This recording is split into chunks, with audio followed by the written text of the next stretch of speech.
क्योंकि ऐसे तमाम कालनेमी होंगे जो धर्म की आड़ में सनातन धर्म को कमजोर करने की साजिश रच रहे होंगे। हमें उनसे सावधान होना होगा। प्रयागराज में माघ मेला प्रशासन और ज्योतिष पीठाधीश्वर शंकराचार्य स्वामी अभिमुक्तेश्वरानंद के बीच शुरू हुआ विवाद अब सिर्फ धार्मिक या प्रशासनिक नहीं रह गया है, बल्कि पूरी तरह राजनीतिक रंग ले चुका है। मौनी अमावस्या के स्नान को लेकर उपजा यह टकराव लगातार गहराता जा रहा है और अब इस केंद्र में उत्तर प्रदेश सरकार के शीर्ष नेतृत्व के अलग अलग रुख सामने आ गए हैं। इस मुद्दे पर मुख्यमंत्री योगी आदित्यनाथ और उप मुख्यमंत्री केशव प्रसाद मौर्य के बयानों ने सियासी हलकों में हलचल मचा दी है। मुख्यमंत्री योगी ने बिना किसी का नाम लिए परंपरा के खिलवाड़ करने वाले पर कड़ा प्रहार करते हुए कहा है कि धर्म की आड़ में सनातन धर्म को कमजोर करने की साजिश रचने वाले कालनेमी से सतर्क रहने की जरूरत है। उनके इस बयान पर सीधे तौर पर शंकराचार्य स्वामी अभिमुक्तेश्वरानंद से जोड़कर देखा जा रहा है, जिस पर पूरे देश में बहस छिड़ गई है। वहीं दूसरी ओर डिप्टी सीएम केशव प्रसाद मौर्य ने शंकराचार्य के प्रति सम्मान जताते हुए उनके चरणों में प्रणाम किया और उनके स्नान पर विवाद समाप्त करने की अपील भी की है। आजमगढ़ में दिए गए उनके बयान को शंकराचार्य के समर्थन के रूप में देखा जा रहा है। इससे यह संदेश दिया गया है कि सरकार के भीतर ही इस मुद्दे पर एक मत नहीं है और यही बात बीजेपी के अंदरूनी मतभेदों को उजागर कर रही है। स्वामी अभिमुक्तेश्वरानंद और मेला प्राधिकरण के बीच टकराव लगातार तेज होता जा रहा है।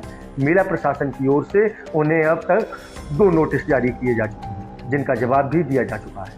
इसके बावजूद शंकराचार्य ने साफ कहा है कि वह पीछे हटने वाले नहीं हैं। उन्होंने प्रशासन को चुनौती देते हुए कहा है कि यह लड़ाई प्रशासन ने शुरू की है और अब जब तक वह चाहेंगे यह जारी रहेगी। पालकी से न उतरने को लेकर लगाए गए आरोपों पर भी शंकराचार्य ने तीखी प्रतिक्रिया दी। उन्होंने कहा है कि वह कोई सामान्य व्यक्ति नहीं बल्कि शंकराचार्य और उनके पद की एक मर्यादा और प्रोटोकॉल होता है। पालकी उनकी परंपरा है और उस परंपरा की रक्षा करना उनका कर्तव्य है। उन्होंने यह तक कह डाला कि प्रशासन को उन्हें आदेश देने का अधिकार नहीं है, बल्कि व्यवस्था उनकी मर्यादा के अनुसार होनी चाहिए। इस पूरे विवाद में यूपी बीजेपी ने फिर से गुटबाजी की अटकलों को हवा दे दी। एक तरफ मुख्यमंत्री योगी का सख्त और वैचारिक रुख है, तो दूसरी ओर डिप्टी सीएम केशव प्रसाद मौर्य का संतुलन और सम्मान का संदेश। पार्टी कार्यकर्ताओं से लेकर राजनीतिक विशेषज्ञों तक हर कोई इस टकराव के नेतार्थों पर चर्चा कर रहा है। वहीं विपक्ष भी इस मुद्दे पर सरकार को घेरने में जुट गया है।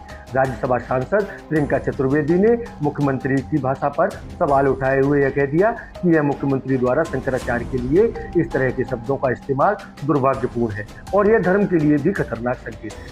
साफ है कि माघ मेला भले ही संगम की रेती पर शांति से चल रहा है, लेकिन राजनीति के मंच पर यह विवाद अभी लंबे समय तक गूंजता नजर आ रहा है।